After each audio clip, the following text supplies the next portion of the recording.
Good evening, everyone, and welcome back to Loaded Mag NUFC. We are here back again. Smiles on our faces now because we're looking ahead, not back. Forget last night, it's gone. We're looking ahead now to the big game on a Saturday evening. Back at St. James's Park, back at the Cathedral, and a big game against high-flying Brentford. But first of all, Daz, how you doing? How's things? All good. Look, yeah, you're right. Let's forget about yesterday. It was a weird day all around, especially on the pitch. But yeah, we'll focus on what lies ahead and trying to salvage something from this season. But how are you, Pete? A weird day in Leicester as well, I think. Oh yeah, obviously living in Leicester, I'm sipping a little bit of brandy in celebration of their 6-point deduction. All jokes aside, but no, yeah, I'm good. No, I just gonna try and be positive. I was quite, felt Mr. Negative last night, so I'm gonna be positive. Think ahead, think positively. Brentford, big game. Hopefully we can get the win and it kickstart a run of form. But let's wait and see. Chris will be joining us very soon. Make sure if you haven't already, get those likes in, and make sure that if you're new to the channel, you're subscribing as well. However, we've got a fantastic guest and we're not going to mess around. We're going to get him straight in. And of course, on the Big Back preview, it's all about the opposition's view. And it's been a pleasure to get, for the first time, Matt on, a Brentford fan. And you may have seen him on 12th Man before with Dan Potts. But let's get Matt in. It's a debut for Matt. Welcome, Matt. I hope I bag a hat-trick on a debut as well, but who knows? Don't do that. Thanks for having me, lads. It's good to be here. It's always good being a Brentford fan because anytime one of these podcasts comes up, I'm the kind of man in demand. I always just get a text on a day being like, no one knows a Brentford fan, so can you just swing by? It's great. It's worked wonders for me so far. Spot on, mate. Spot on. But no, it's a pleasure to have you. I've had the pleasure of meeting. It's been we had a good laugh when we had the old 12-man get together. But Brentford. I tell you, I can see you got that big smile on your face, Matt. You're a happy man right now. But look, I have to say, beginning of the season, I think me and Daz and Chris, who's going to join us later, we all kind of had it. We all looked at your new manager coming in, Thomas Frank going out. Everyone kind of had you as relegation candidates. He's come in, and wow, what a job he seems to have done. As a Brentford fan, where you are in the league right now, the season that you're having, you must be on cloud nine right now. Do you know what? We're the type of club that as soon as we're safe, then everything is a bonus, right? And I think at the beginning of the season, it annoyed me because I felt like we'd be all right. I thought we'd be down at the bottom in a bit of a dogfight. But I understand why people drew the conclusions that they did in terms of, I couldn't really name you another club in the last 10 years that have had the heart sucked out of it in the way that we did in that summer period. And it's easy to draw those conclusions, but we'll probably touch upon it in a bit. I've seen the comments already, like the Wiesers, the Mbuemos, Thomas Frank going. But I knew we had the players there. We've got a weird level of squad depth now as well, which we haven't really had for the last few years. So I'm surprised we're doing as well as we're doing. Grateful, thankful that we are doing as well as we're doing. It's also very close in that middle as well at the moment. Like you lose 2 games. I looked the other night at our run of games, especially with you away. I didn't really expect to take much of Villa. I probably would have taken a draw, so I got the 3 points there, which I don't think many people saw happening. So yeah, mate, it's just one of those things. I think I said it about 2 or 3 years ago on a 12-man podcast when Brentford were kind of up there way against expectation. And I was like, if we get into Europe, that might be the end of me, man. Like, I don't know if I can be traveling to carry a bag away on a Tuesday night. Whatever. But you know what? It's what football's about. Like, anything like that would be insane. And I think a lot of Brentford fans are quite grounded as well. As in, all this is just fairy tale at the moment, and it's great. And we deserve to be in the Prem. We're probably punching a bit above our weight at the moment, but you know, the joys of football. I like that. The headlines would read: Brentford fan Matt says no to Champions League football. Yeah, never thought I'd have to say that. Yeah, exactly. We'll be in the Super League next. Don't worry, it's fine. Yeah. Yeah, you never know. But the Brentford fans that we've spoken to in the past have always just taken everything in their stride. A lot of them we spoke to in years gone by, they sort of never thought they'd be playing football in the Premier League. So then to be in it and then to be competitive in it and stay in it for as long as you have been, they're just taking it. They're just going along for the ride, really, and just taking it in their stride, taking every moment as it comes. And it seems like, Matt, you kind of doing the same. But now you're there, you kind of just.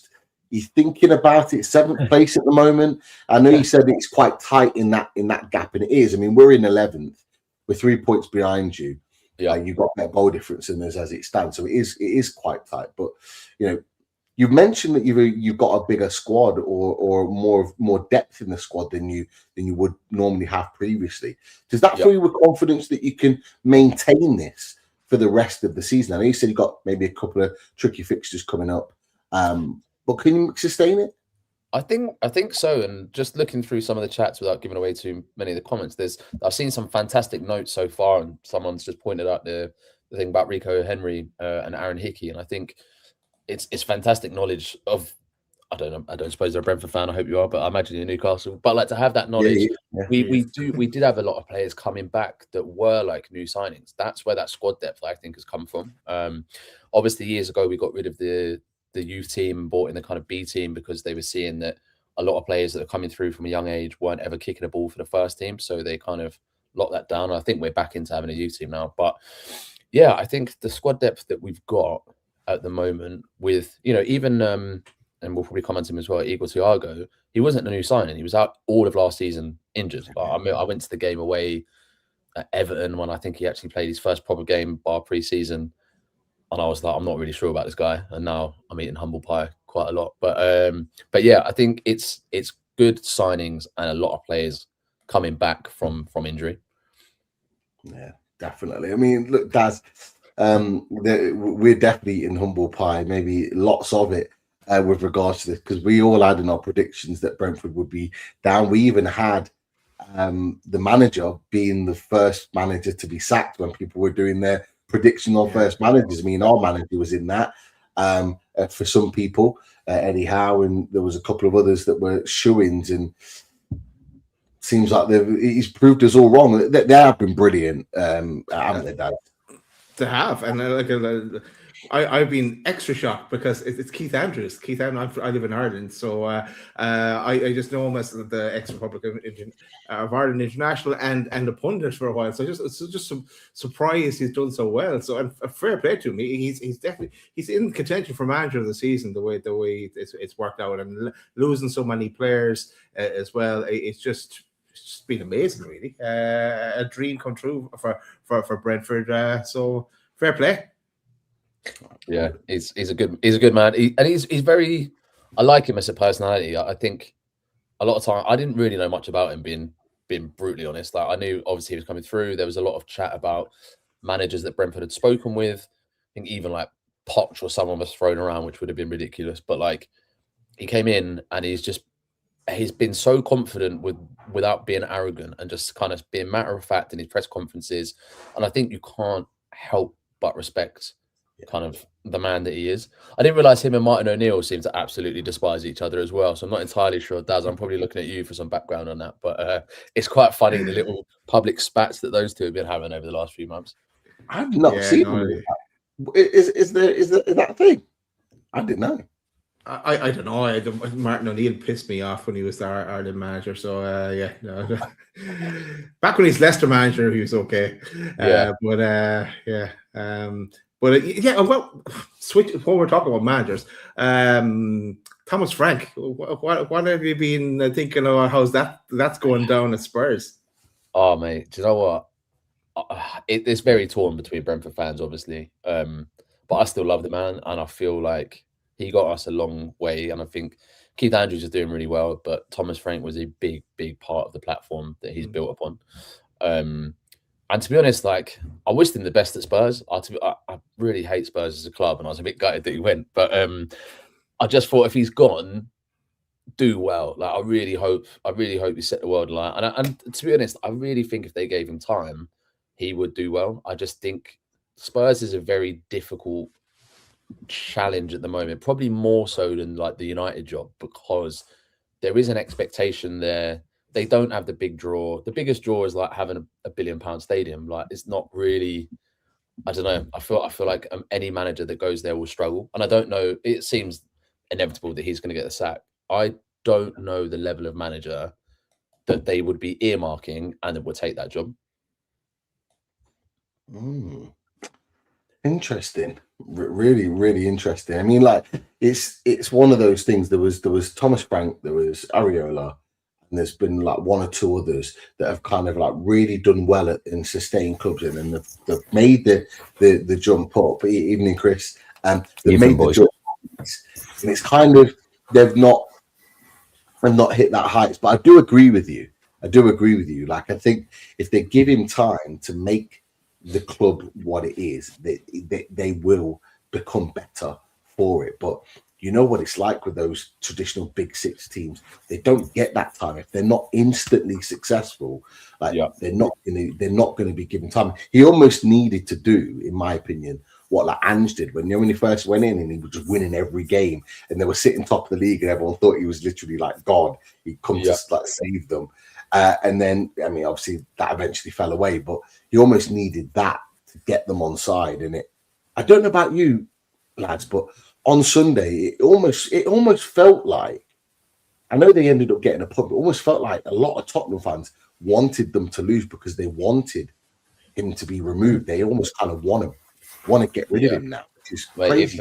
It felt like that. It felt, I mean, the funniest thing is as well is like I think they were meant to stage a walkout in 75 minutes, but then I think Spurs pulled one back, and then suddenly the walkout went out the window pretty sharpish. But it did remind me of, you know, there's a famous kind of thing around, was it the Steven Gerrard penalty that he missed when he was trying to get rid of Roy Hodgson, and like someone made an incredible video of like the inner dialogue in his mind, like, oh, I can't really miss it on purpose, but if I do, then he's gone. And it does feel like that. It feels like they're putting him to the sword pretty sharpish, and I feel like, to be honest, a draw for them at the weekend was probably the worst result, because they basically handed it to Arsenal and didn't even get applauded to beating City. So it was a kind of lose-lose situation.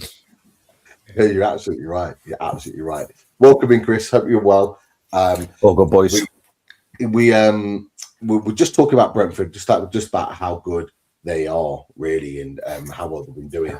And in particular, Keith Andrews, the manager, and how surprised we were. Just your thought. Me and Daz have had our thoughts on it, and Matt's had his thoughts on it. Me and Daz referred to it as we're definitely eating a bit of humble pie, like Matt had mentioned earlier. Are you feeling like that yourself? Oh, mate, 1,000,000%. Matt, nice to meet you, by the way, mate. Me, probably me more so out the three of us, because I was pretty adamant. And Matt, you won't know this, but I like a bet, mate. And all through the summer, I was going, Brentford are going down. You know, losing the captain, losing the manager, losing the top goal scorer. I genuinely didn't give you the hope, mate. I really didn't. And Keith Andrews has come in. Little bit of an unknown. Obviously, we remember him being a player, you know, in the Premier League, but certainly as a manager, I would say a little bit unknown. But he's come in. He's been a breath of fresh air, and I think the signing of, you know, players like Jordan Henderson was a huge plus. Brings that experience with him. We've seen Granit Xhaka doing the same with Sunderland. You know, like really bringing in that steady Eddie, that old head, to come in and kind of almost, you know, lead the team and, you know, give them that little bit of direction. But yeah, I've got to say I'm majorly surprised with how well Brentford have done this season. And well, you only have to look at the league table, don't you, to see how fantastic they've been. And you must be buzzing, mate. When Thomas Frank went to Spurs, I lumped 40 quid on Spurs winning the league. So don't worry, we've all had a bit of a shocker when it comes to it. I think they won the first 2 or 3 games, and I was like, I told you, boys. You like that? What did I tell you? And, yeah, that gets brought up in the group chat quite frequently. Mate, this season more than any, it's like I you know, I would be surprised if many people are, really pleased with how their bets are going, because like the whole season's just been absolutely crazy. And I mean, we'd have all said, wouldn't we? Apart from yourself, Matt, we'd have all said, you fancy Liverpool after the summer, in terms of like the transfers and stuff like that. But yeah, weird season, mate. Weird season. It's been strange, and I feel like, I feel like it's a bit of Arsenal bashing when we said, but it's just not been. I feel like Arsenal winning it is teams losing it rather than Arsenal, which, I get an ear bashing every time I say it in front of my Arsenal mates. And if they're going to win it, like, fair play, congrats. Yeah. But it just feels like, I think if you looked at this without any context of what the standard's been like this year, you look at it and be like, what a fantastic league. It's close, the middle's close, top's close, relegation battle bar Wolves, maybe Burnley as well, but like it's quite tight. But it just, I don't know. I was having a very deep conversation the other day about whether we're just getting old and boring and loving football less, or if the caliber's maybe not what it was. And I don't really have a definitive answer for it. But yeah, it's been a weird season. I think I keep reminding Potts every time I can. Is that they're winning the league not because they've earned it, it's because everyone else has failed, and he brushes it off. He reminds me where Newcastle are in the league, and then we end the conversation there. Kind of the circle that we go in. But ultimately, you are right, and it is a case of other teams not stepping up, and it's not that we're getting old, although maybe we are, but it's just that we remember football in a very different way. Football is played in a very different way. It is very different this year, and it is. I have to be honest. Watching a lot of matches this season, I found myself just not really enjoying a lot of football that's been on show. More so, our own team, more so than anything. It's not really been enjoyable. But it's an interesting one. But you've got to take the positives where they are. You're where you are. You've got to enjoy every moment. You're 7th in the league, and you're absolutely flying. And I have to say, Matt, you're flying. No thanks to this man here, and I love that. I love that little pose from him. Igor Thiago has been absolutely sensational for you this season, smashing goals in left, right, and centre. One of the top scorers in the league, as you said, when he came in, and that first season was missed through the whole of that season, pretty much through injury. No one, I think, expected him to be doing what he's doing now. You mentioned it was a bit of a surprise. You mentioned you're eating a little bit of humble pie because you didn't really rate him. I'll be honest, I was the same.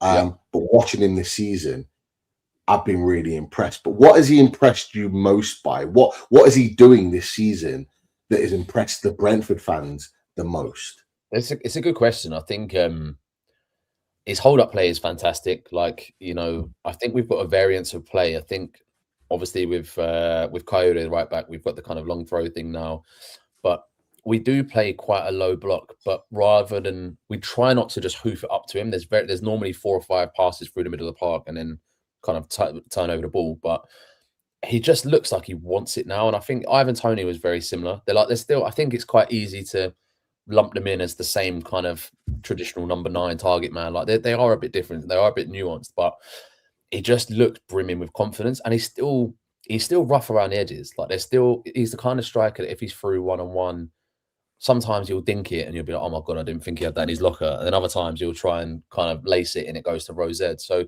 I still think there's room for him to improve as well, which might sound crazy, but also he just looks like he's settled now. Like the other week when we played Everton and he had a VAR check, and then he just hugged Beto for some reason. Like, it's just such a weird, like, it's a bit, I was like, what are you doing? Get off me. But he just looks like he's enjoying football. And I think even if it's not your team or your players, like we're saying about kind of football changes and being different, there was something really great about watching players that really look like they're enjoying their game. I remember that purple period that Anthony Gordon went through maybe last season, or like, and you just see like almost like, Ronaldinho days where they just go into a theatre to light it up rather than play this systematic football that is so boring. So I think Thiago just looks like he's enjoying himself, and I think he is a confidence player. If he gets a knock or he goes injured for a little while, I would be slightly concerned about his trajectory when he comes back. But at the moment, just everything he touches turns to gold.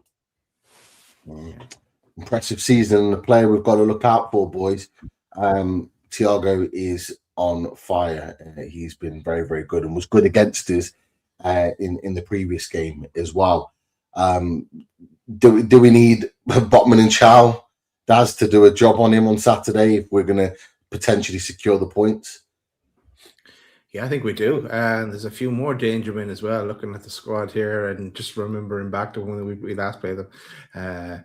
Coyote as well. He was class. I remember he stood out for me in the last time we played. But Shad, we're kind of getting into the team now, but Shad is going to be missing, isn't he? Yeah, he will. He got sent off against Villa for a Beckham-esque flick out. What do you make of it? What do you make of it? Do you think it's deserved? Yeah, it's just silly. Just didn't need to do it. Like I'll always defend the players and whatever, but you can't be biased by it. It's just a stupid thing to do, and in an age where we've got VAR, like why do it? It's just stupid. Absolutely.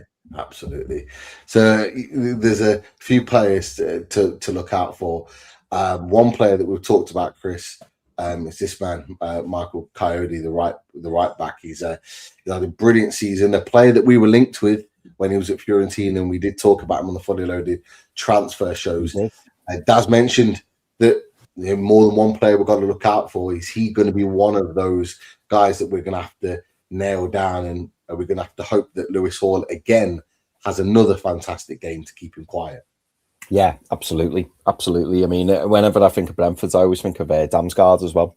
Like Damsgaard, I think he's a real quality player. Took him ages to settle in, didn't it?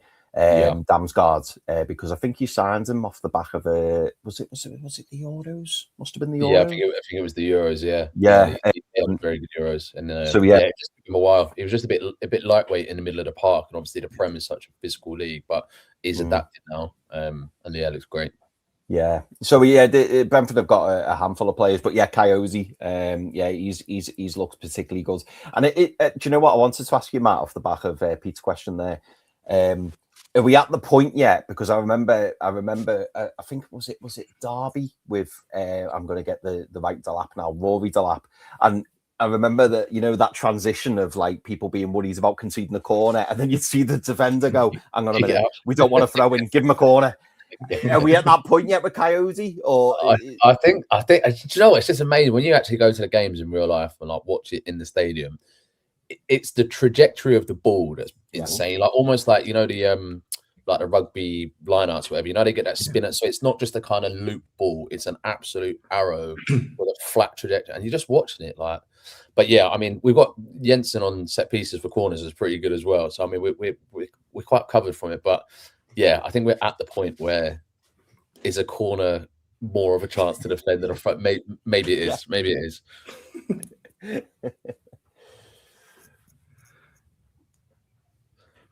I think Pete's frozen there. Oh, we lost Pete. Yeah. We lost Pete. Yeah. Another few are Nathan Collins and Caoimhin Kelleher. The Irish connection there at the back as well. Very deep, because we talked about Caoimhin Kelleher ourselves when we were talking about a keeper, and he was going through that kind of purple patch with Liverpool, and getting a run of games. But we didn't get involved, which was surprising. He seems to be doing well for you. And what was the price, Matt, for Kelleher in the end? Was it 20? I think it was around the 20 mark. It was something that was cheaper than. He's a great keeper. I think he's still got a lot of progress to be made. Kicking's not great, but like. Yeah, he's great, and I think him and Collins. Although Collins had a bit of a weird one this year. He actually got dropped the other night against Villa, and they brought in Sepp van der Berg. So yeah, Collins is great. I think I remember when we bought him because I think we bought him for like 30 million, and all the Wolves lad were giving me a lot of stick for it, just saying that we overpaid quite significantly. But he's been great. He's been really, really good signing. But yeah, don't know what's happened at the moment. Whether I'm slightly concerned about the Thomas Frank connection at Tottenham, whether a few players are getting their heads turned. I don't know why, apart from payday, they would go there. But yeah, he's just had a bit of a weird run of form recently. Beyonce tickets, maybe. Who knows? I know we're close to time, Matt, so I'm just going to switch really quickly to the tactics board. I'm going to get you to run out your lineup really quickly, and then whatever time we've got left. I know there's a few questions in the chat. We might do a bit of a quick fire just to get some of them out to you before you shoot off, mate. So sounds good. Tactics board is up. Hopefully you can see that. We have the Brentford team along the bottom. Yep. Just run us through your 11 that you think will start on Sunday, mate, and where they'll play. Sure. So I think we'll definitely start with Kelleher in goal. Yeah. I would say that I'm wondering if we're going to go. So we'll definitely have Code at right back. Yeah. I'd imagine it will be Rico Henry at left back.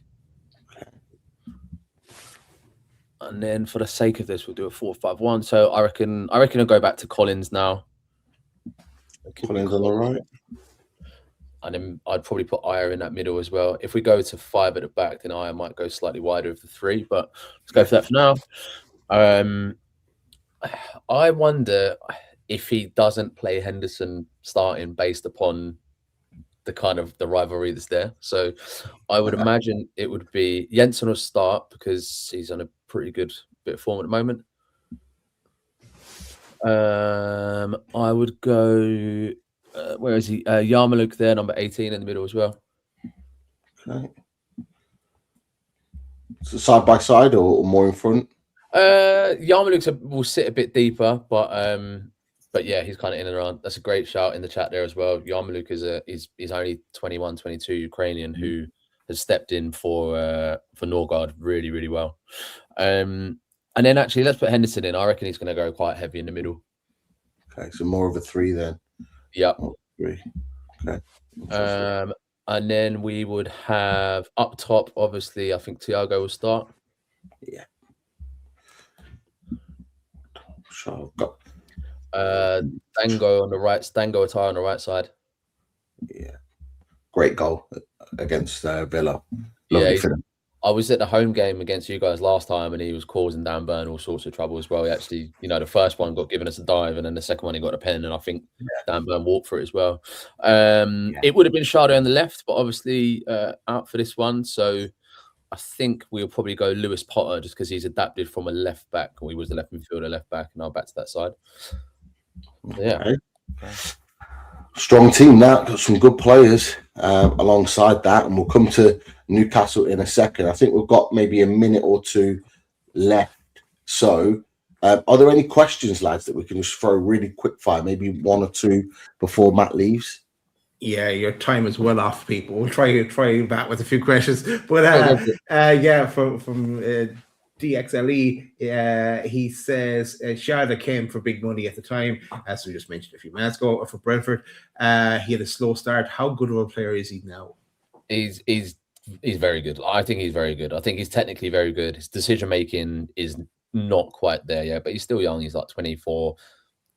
Decision making, i.e., kicking Matty Cash in the groin, is not particularly top. But I think it was one of the biggest statements of intent for the fact that we put big money in for him. And I think sometimes you need to just wait for the return on investment. But he's materializing well, and I think there'll be a few big clubs with their eyes on him in the next couple of years.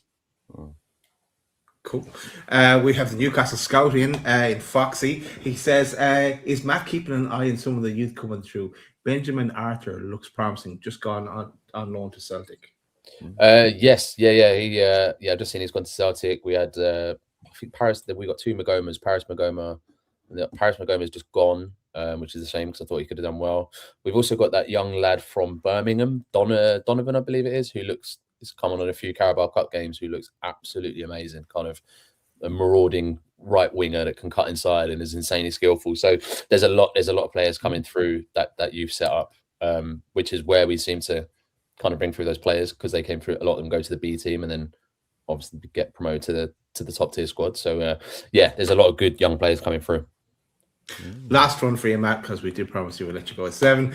Comes from Tom, and he goes, about Wisa, how could we get the best out of him? Where should we play him? Put him in the reserves and let him. Do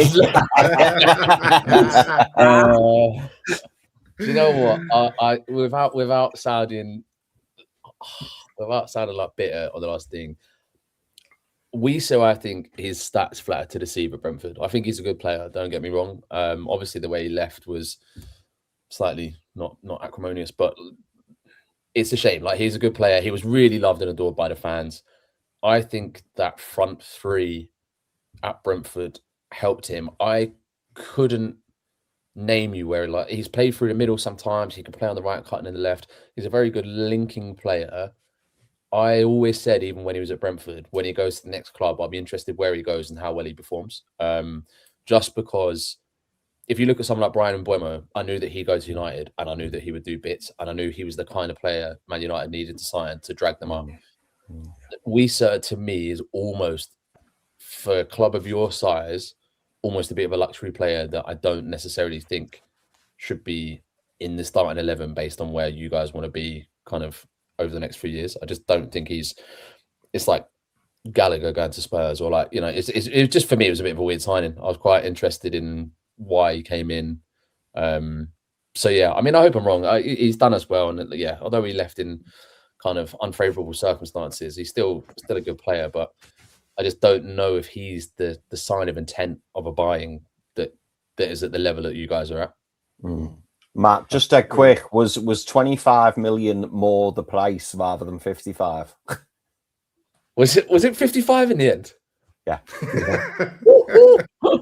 Don't remind us, Matt. Don't remind me. Oh God! But I thought it was around the 30 mark. Yeah, I mean, yeah. No, like, mate, it was 55. Yeah, that is. I take no pride in it, but that is a pants down moment. That is. Yeah, we know. Totally.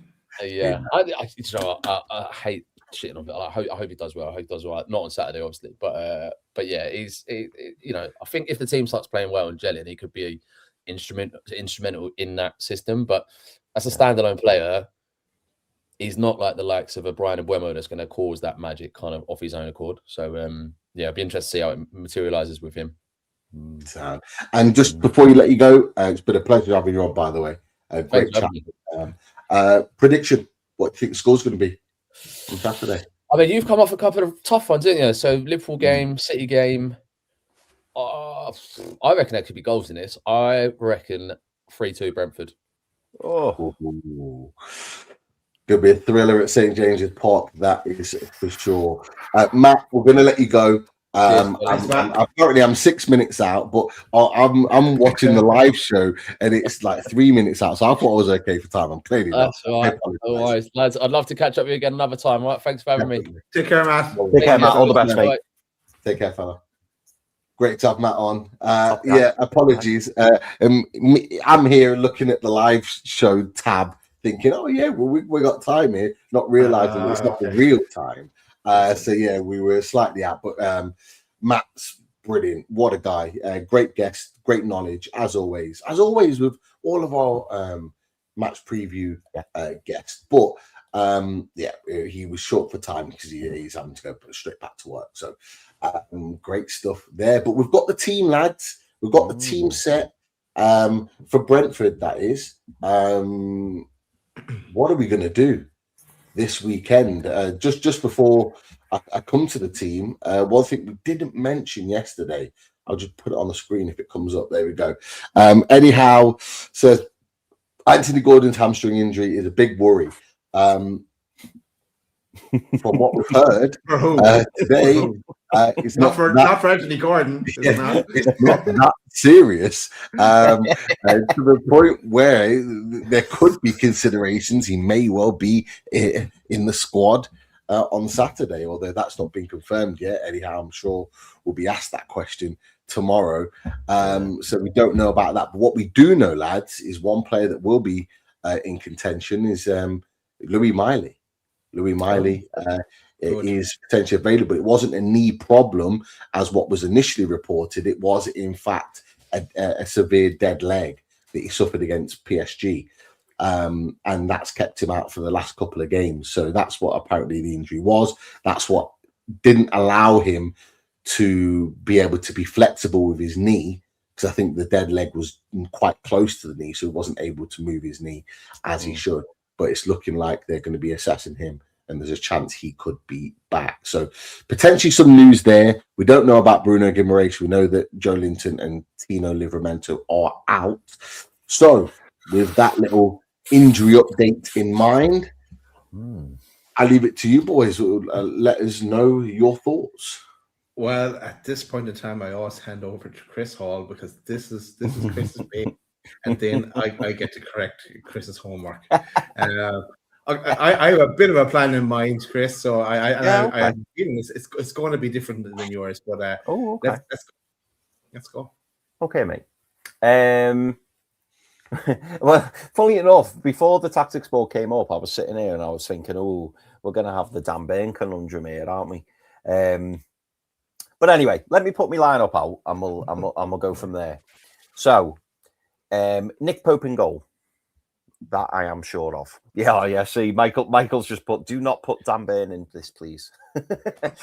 I'm not, spoiler, Michael, I'm not going to put Dan Burn in, but I do wonder how long that will be until Mr. Burn does appear.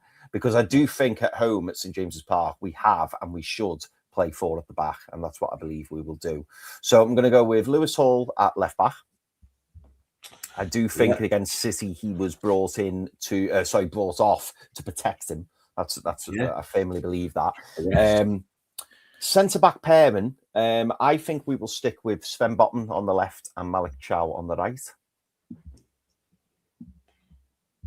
I hope that's what we do. And then at right back, now you've given me that update there on Louis Miley, but I do think he will stick with Kieran Trippier at right back, and you'll see why in a moment. Okay. Yeah. It is in. There we go. Yeah. I think, boys, and this might be unpopular, but we'll see. I think it will be Sandro Tonali in the 6. Okay. I think it could be Louis Miley on the left centre mid. On the left. And on the right centre mid, I think it could be our captain, Bruno Guimaraes. I think we need him for this game. I think he's been wrapped in cotton wool, and I think the sooner he's back in the 11, the better. I'm hoping he was rested against City with all eyes on this game. So that's the midfield I'm going to stick with. And to be fair, I wasn't going to put in Louis Miley, but after what you've told me, I think that if it was only a dead leg, I think it might be time to take Ramsey and Willock out. So, I think that will be the midfield 3. In terms of the front 3, I think it will be Harvey Barnes on the left. I think, especially after his cameo, I think it will be Anthony Elanga on the right. Even though some people may say Jacob Murphy, but I'll go with Anthony Elanga. And through the middle, I hope it's Johan Visser, because if he's going to be up for any game this season, it's going to be this game. So some people say it's a bit of a risk, but I would go with Johan Visser as the number 9, and that is the lineup that I would play, subject to Bruno and Louis Miley being fit. Okay, so the 11 are out for Newcastle. Daz, and anything that you would? I know you said you kind of had a plan, or you had something in particular that you thought might happen. Go for it. Critique it. Change it. I didn't think you were going to press it. I always press it. Everyone expects me to press it now. There wouldn't be a big match preview otherwise. True. And I have something to bring up with you as well, Chris. Right. Take Louis Miley and stick him there at right back where Trips is. Okay. Trips, get on the bench. Get on the bench, Trips. Get on the bench, Trips. Okay. So Trips on the bench and then Miley there. Okay. So who's then filling that gap for you? Or is there a gap being filled? I don't know. There is a gap being filled. I think we're definitely going to go 4-3-3. I'm going to stick Ramsey in there. Just for now. Put Ramsey in there. I'm also going to make another change. This is what I think will happen. And because of the miracle recovery of Anthony Gordon, you think he's going to play? No one saw that coming, and he'll probably want to play in this one. Will he? We won't be 4-0 down at this stage, so he might want to play in this one. So I'm taking Wisa off putting him on the bench and putting Anthony Gordon, who is not a striker, but his pace. That's the only reason I'm putting him there. This is a way to have Barnes on the pitch and Gordon on the pitch, and I think Alanga deserves a shot. So that's a lot of pace with Gordon and Alanga at least, and we can run them down. Is my thinking here for this one. So I'm not playing Wisa, or I'm not playing Nick Fatimada because I don't see them scoring, and I think Gordon might make something happen with his pace. So that's why I put him up there. Going to try something different for the rest of the season. Also, just to add in, and it's a great point from Jeannie Esther. So I thought I'd read it out before Pete critiqued. Jeannie Esther says, Pete, you may not be able to see this. Remember his quote after Brentford away. I kept Dan Burn on because we needed his height against Brentford set pieces. Yes, it's a good point. It's a very, very good point. I'm now panicking. I'm looking at Lewis Hall and I am panicking. But Pete, is there any way? Well, in Daz as well. Is there any way that we see Dan Burn at left back? Hopefully not. Or do we see possibly Botman or Chow making way for Dan Burn? Well, DXE said this earlier. Let me get it. It goes. Eddie will say the Botman was recently injured, so that's the chance for Burn to play. Like he did that. God. No. Botman's got a knock. Botman's got a knock. He felt his back. So we've put Big Dan in. No, Eddie felt his back. Yeah, Eddie's pushed him over and made the decision. That's what he's done. Look, before we even get onto that, surely Botman would have had conversations with Eddie Howe before signing a long-term contract to say, where do you see my future? Am I the starter? Am I the number one? Am I going to be playing? That should have been a conversation. If it wasn't, it should have been. And he signed a new contract. For me, he needs to be first choice, just first and foremost. So that centre back pairing, I would not change. I know Malik Chow looks very fatigued, maybe even mentally fatigued. He played a lot of football. Personally, I'm going to be honest with you, lads. I actually think some of the mistakes, yes, he's going to have to hold it because he's been responsible for some of those mistakes. Malik Chow in particular, that TK second goal in particular was one that he could have done better on. But I actually do think that Trippier playing here is a problem for Malik Chow. I think Malik Chow is having to do a lot more work than what he needs to in that position, or what he should be doing in that position. He looks far more comfortable when Louis Miley was there. And I think having Louis Miley back, and I hope he's fit, I believe he will play. I think it has to be that. It has to be that. You look at teams now and they are targeting Newcastle United. Man City did all of their football down our right-hand side. They literally scored all of their goals down that side. They can see him as a direct target. And actually, lads, can you remember really a time that we got absolutely rinsed down Lewis Hall's side for the time that he was on the pitch? Because I can't. I don't remember it. And I think that tells me a lot about what they think about Kieran Trippier.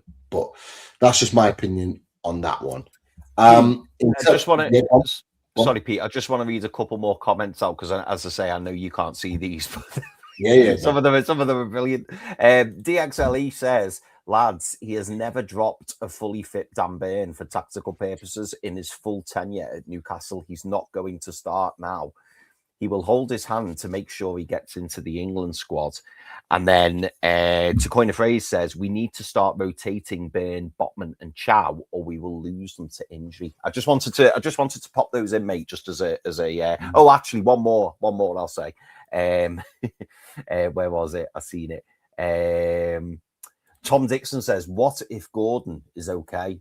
Now, again, love to hear your thoughts on this, Pete, because when I read that, I was thinking to myself, surely Anthony Gordon can't come back for this game based off the fact that he went off, and obviously there was a big deal made over his hamstring, and Eddie Howe saying he's worried about his hamstring. But carry on, Pete. No, before Pete says it, I think you read that wrong, Chris. You should have said it like that. Bring that comment up again. Which one? From Tom. What if Gordon is okay?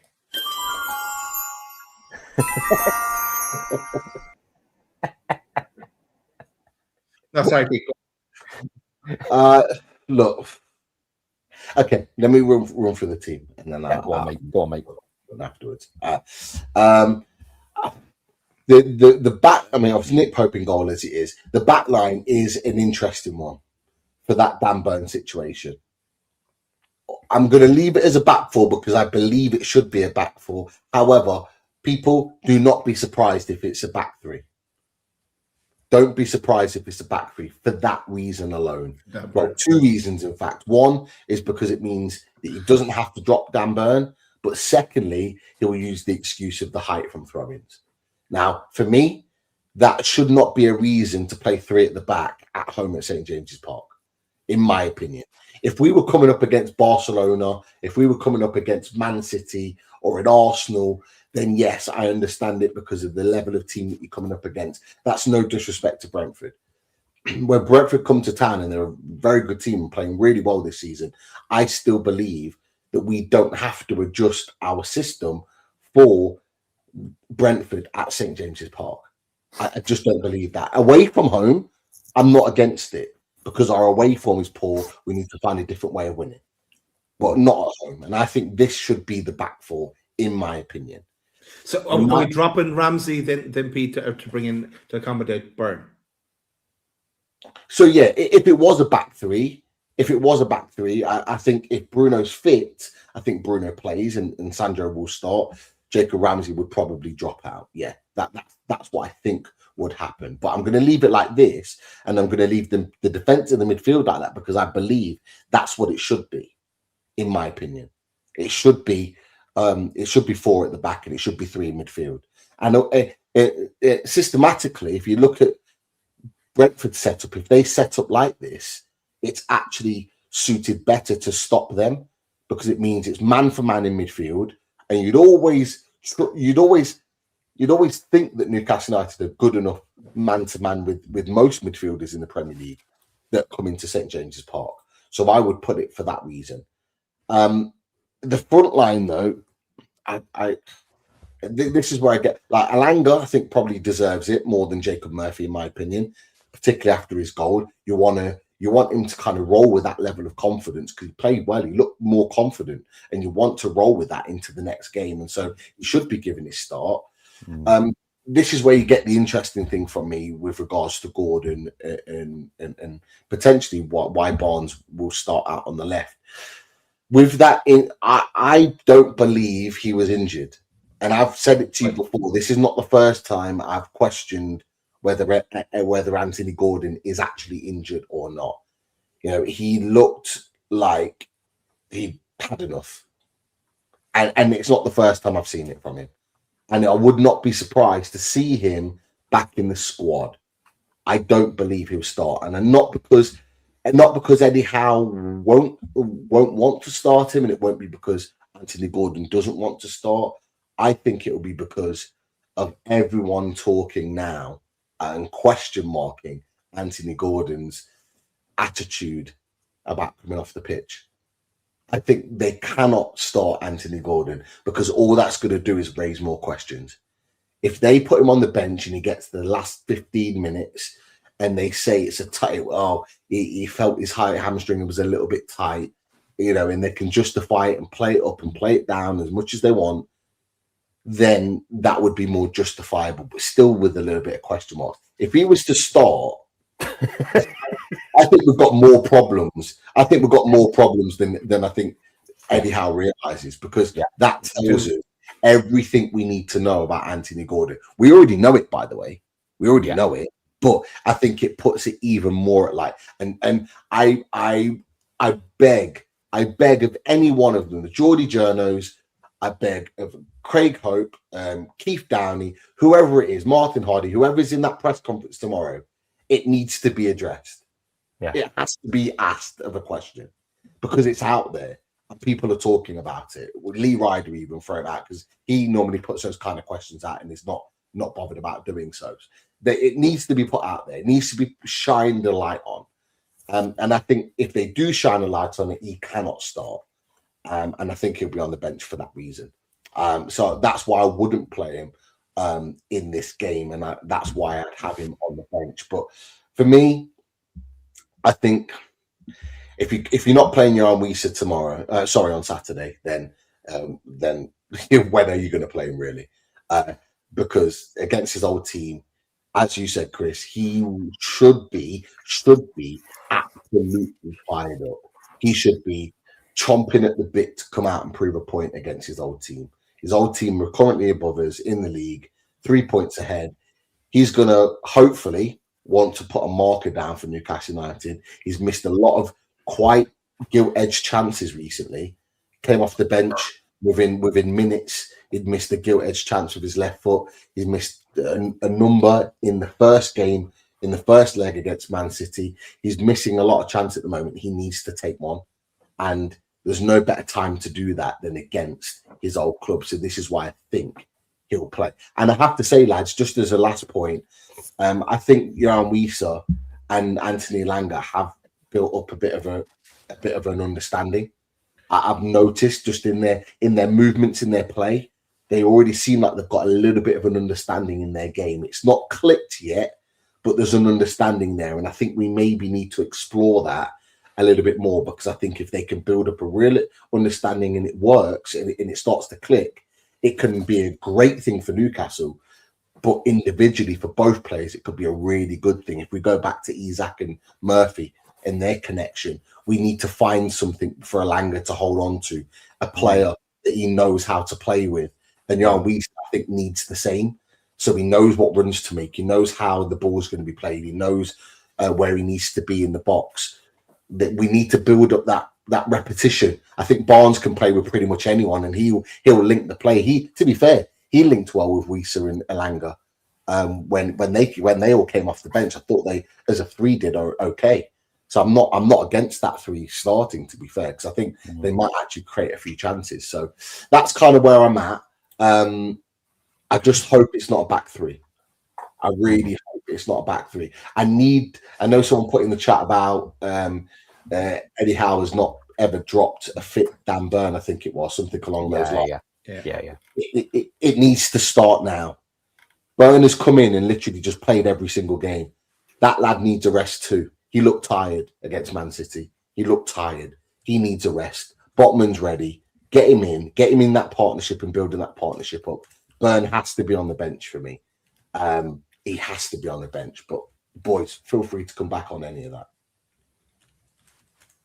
No, I agree, Pete. I think it should be 4-3-3. It shouldn't be 5-2-3. And I have to be honest, taking away the PSG game, when we played the five at the back against Man City, which we were all really looking forward to, again, we saw huge gaps in that midfield. And that was worrying. That was really, really worrying. And surely that will have worried Eddie Howe as well, because he must have looked at that, particularly the second and third goal, and just been like, wow, like what? I mean, we were saying it in the chat amongst ourselves, weren't we? In the WhatsApp chat, saying, where's the midfield? It was literally 2 passes through. That's it. The midfield was nondescript. So, maybe we're not tactically aware, tactically ready to play that five at the back regular. And I think as well, at home to Brentford, you need to go at them. And you made a really good point, Pete, in the sense that if Brentford set up like this, like Matt suggested, why not combat it? Why not go toe-to-toe with them? 4-3-3, right back at them. It's set up for us to play that way. So I expect 4 at the back, and I hope it's 4 at the back. And if it is 5 at the back, it is a question for you, both you boys. If it is 5 at the back and it is Dan Burn playing, is that another thing to add to the list of potential red flags against Eddie Howe in terms of that stubbornness? We know about the stubbornness. He's been manager now for 4 years, hasn't he? But is that another thing to chalk on the board to go? That's another issue that we've got going forward. I'm sure it will if we were to lose, Chris. Just check the odds there. Dan Byrne is 12-1 to score in 90 minutes. So get your money on that. But because he's definitely going to start now, isn't he? He's definitely Mate, after we've said it, we're all going to be waiting, aren't we? What is it? 1 hour, 15 minutes before better than the game. Yeah, and we'll just be going, oh, fucking hell, he's done it. And Gordon as well. We'll all be waiting for Gordon, thinking, is Gordon going to... He can't. I agree, though, Pete. Gordon cannot start. Out of interest, boys, who's our next game? He can. Who's the next game after Brentford? Spurs. Oh, shit, of course it is. Of course it is. Yeah. Gordon's going to be safe for Spurs. Yeah. If he's okay and he's fit to play, saved. Yeah. He plays against Spurs. He can't play this game. He can't. I don't even think he can go on the bench, Pete. It's that bad. I don't even think he can go on the bench. Yeah. Well, no, I agree. But at the same time, because of our injury situation, it will almost be like, you know, we kind of need him. But you know, Asula's back and he can play out wide on the left or right. Yeah. You know, Murphy can do that, so maybe we get by in a game. And you know, look, a lot of people have been calling for Barnes to be chosen ahead of Gordon on the left-hand side, and it allows Barnes to play on his favoured side. And I have to be honest, lads, just a couple of things with Barnes. I think Barnes could get a little bit of joy in this game because although Coyote is a really good player, he loves to get forward. He's a very attack-minded fullback. Yeah. And you'll see him overlapping Atara, who may well come into this little role here and just allow him to go back in. But at times you'll see him in the mid. He just gets his free rein and then end up in the box and he'll be all over the place. But he's got to be careful because Barnes doesn't always track back and he'll stay high. And you know what Barnes is like on the counter. If we can find him in those pockets of space, his movement inside, out wide is very, very good. All we need is Coyote to just you know, step out of line and just, you know, if Brentford lose the ball high and he's high up, Barnes could exploit those spaces. And the reason why I'm emphasizing that is because we know how good Barnes is at putting the ball in the net in comparison to Gordon. And so he could potentially in that wide left area in drifting so into these little pockets could actually really punish Brentford on the back of that, because we see him out wide here, we see him come into this inside area here, and like we did against Man City, he was in the penalty box in central areas when the ball was getting played through, and he was, you know, he scored a brilliant goal, but that was then later ruled out for offside. So there's an area here. But my last point here is about this man, Sandro Tonali. I need him to stop.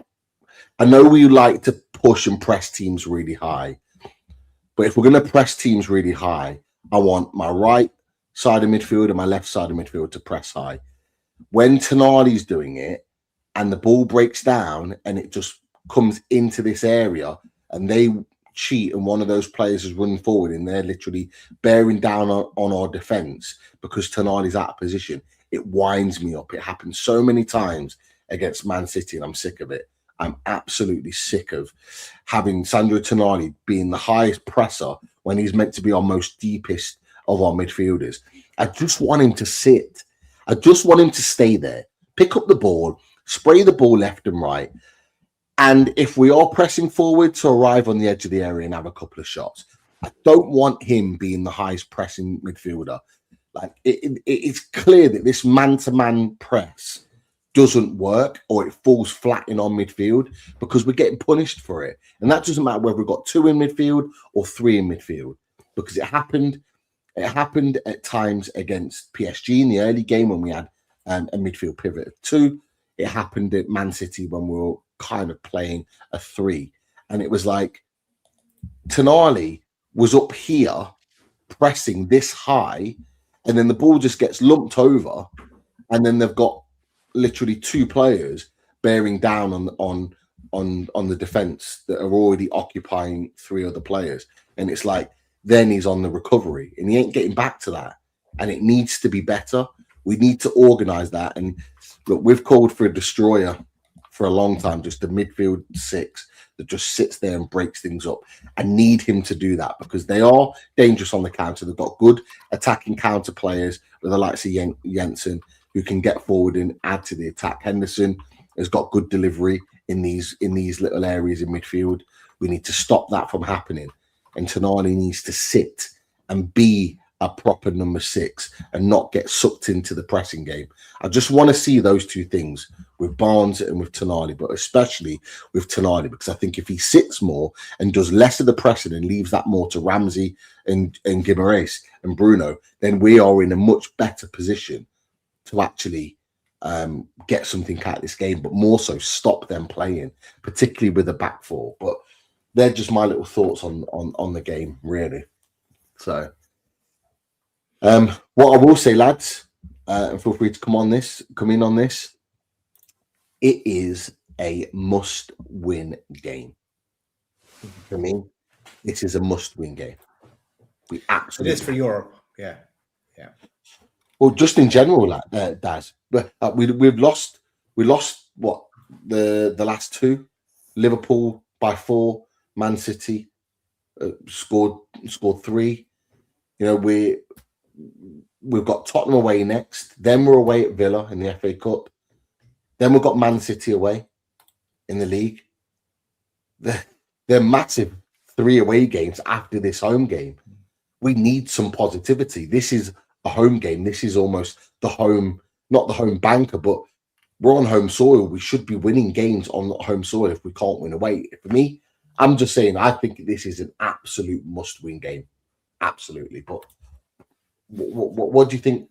When I say that, what are your thoughts? I know you said Daz, in the league, but is it a must-win game? No, it is, yeah. But I just being so depressed with everything Newcastle related. You don't know what to expect. Look, we should be winning. We're at home, but Brentford have been. They're having a great season. They're having the best season ever. Whereas we're falling apart. It seems like we're just on a bad run, and so many games coming at us as well. But yeah, we need a win to pick us up and to try and get something from the season, and have something to smile about again, I guess. Absolutely. Anything to add, Chris, with regards to the lineups and just in general how big the game is? 5:30, St James's Park. Is it a must-win for you? Absolutely. Do you know what? I'm laughing because I've seen a comment there from Magpies 771, and he goes, "Imagine being a Newcastle fan and not knowing who our next match is after the Brentford game." And do you know what? Magpies have just replied to you, mate. I feel, and it sums up basically what Daz has just said. I just feel so deflated at the minute, and I feel not checked out's the wrong words, but because I just feel really disheartened with what's been going on recently. And that kind of sums up for me where I am in terms of this game, because it's absolutely a must-win game. We've got to get 3 points in this game, because if we don't, then you start to look, don't you, and start to think, well, where are the next points coming from? And somebody else in the chat put it was just before this actually reminded me that we had the next 3 games are away games after that. So it's Spurs away, it's Villa away, it's Carabao away, and then Genie Esther's like, yeah, and then City away. And it's like, so at home, boys, I know a couple of them are in different competitions, but at home, we've got to win today. We've got to win on Saturday. We have to. We absolutely have to. And if we don't, I think the knives will be out even more in terms of Eddie. Eddie was getting a lot of stick. After that Carabao Cup semi-final defeat to Man City, he was getting a lot of stick. And I think it'll be worse. And I really do. And we were to touch on the lineup, Pete, as you mentioned as well. I think he's got to get it right. And I think if we do see the 5 at the back, we do see Dan Burn playing, we do potentially see Anthony Gordon in the squad in the starting 11. It's only you're right in what you said. It's only going to cause more questions. It really, really will, and some of them will be on the manager, I think, as well. So yeah, huge game, must win. Need the 3 points, build a bit of confidence, especially going into so many tough away games coming up after it. But yeah, for me, I just hope to God we win. I really, really do. I think the big question marks about anything Eddie Howe does, unless he gets the win. Like whether he goes 4 at the back, whether he plays Dan Burn, whether he goes 3 at the back, like whatever he decides, he's got to justify by getting the points on the board. And for me, a point's not enough at home with the away games that we've just said, but in particular, you know, Spurs away, Man City away in our next 2 in the Premier League. Like it don't get much difficult. You know, Spurs, you would think that, you know, we've got a great chance of winning, but then they go and pull 2 back from Man City, who look like they were home and hosed, and it's now giving them some additional confidence. Big up to Specs in the chat, I hope you are. It's giving them more confidence now, so who's to say that they're not going to be bouncing into Tuesday's game, depending on their result of the weekend, and everything's different. And to coin a phrase put, you know, that we had Villa before and we lost to Villa as well at home, but the only reason I didn't put that is because we actually got a semi-decent result with draw at PSG sandwiched in between that. Otherwise, yeah, you could argue that the Villa game, losing that was just as bad. But we're right to be deflated at the moment. It's not been good. It hasn't been good. You know, we had a run of 3 games in a row that we won, but let's be honest, lads. We would have had them ticked off as wins at the beginning of the season anyway. You know, Leeds and Palace at St James's Park, you'd expect to get 3 points in both. Burnley away, relegation team, you'd expect to win. You had the Wolves game really should have been the 4th win in a row, and we drew that one. So you can argue that run of fixtures didn't go as well as it could have, because we should have won that game on paper with their form, etc., etc. But it's, as I've said to you boys, things might well get worse before they get better.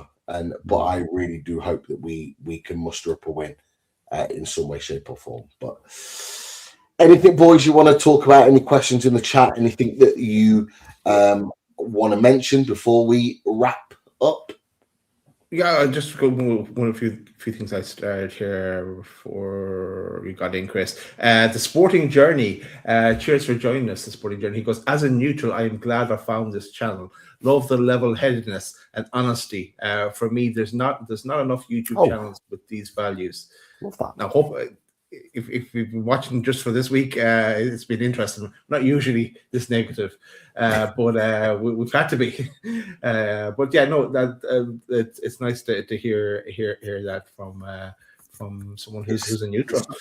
We know, because we talk about it as a 3, but it's something that we pride ourselves on with the channel. You know, when you see things go viral on social media and on YouTube channels, and people kind of sometimes, you know, of all clubs' channels, they'll jump on it and they'll use it as a way to try and get more views and more subscribers. I would like to think people that have regularly watched us, people in the chat right now, people that are watching this back, I'd like to think that you'd notice that we're not like that. We'll just talk from our own personal opinion. We'll give our own opinion. We'll try and stay as balanced as possible. Sometimes, like Daz said this week, when things have been really bad, we're very negative, and I think most fans are right now because it hasn't been good. But we always like to stay as balanced as possible and look at both sides of the coin, and that's what we value ourselves on. Yeah, thank you, Michael. Spot on. Don't worry, we'll do a few more watch alongs. We can show to the camera then, maybe. Yeah. But and also we've had an offer from DXLE. He says, if you need a Quarbag fan, I can watch a few YouTube videos and learn the app. That might be interesting, boys. We might take him up on that one. Where is he? Yeah, that would be interesting. Wow, it's very nice. Close enough. Yeah. Yeah, that was the 2 things I had marked that I wanted to mention. Good stuff. If there's nothing else from yourself, Chris, then I think there's only one thing left to do, and it's the big prediction. What are we going for? People in the chat, get your prediction in. Make sure you're giving an honest reflection. I don't think we'll be seeing many 7-0s to Newcastle on our predictions in the chat. But look, I'm gonna go. I'll throw it out there first.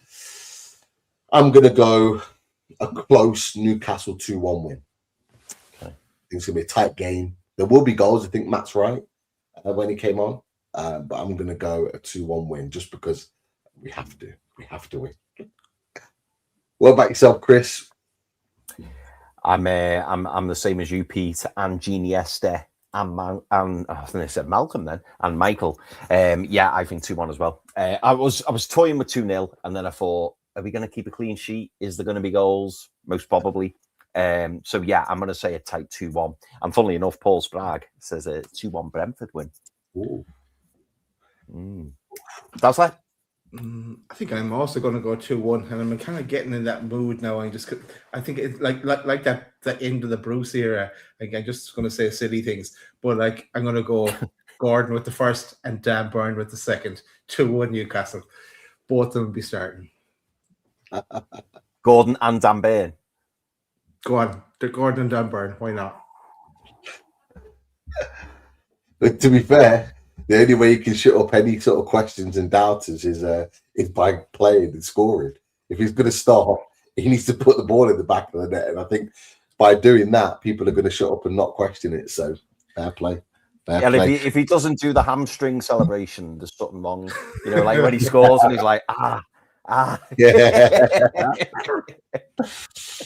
And doing a dance and afterwards, yeah. Well, just flexes it.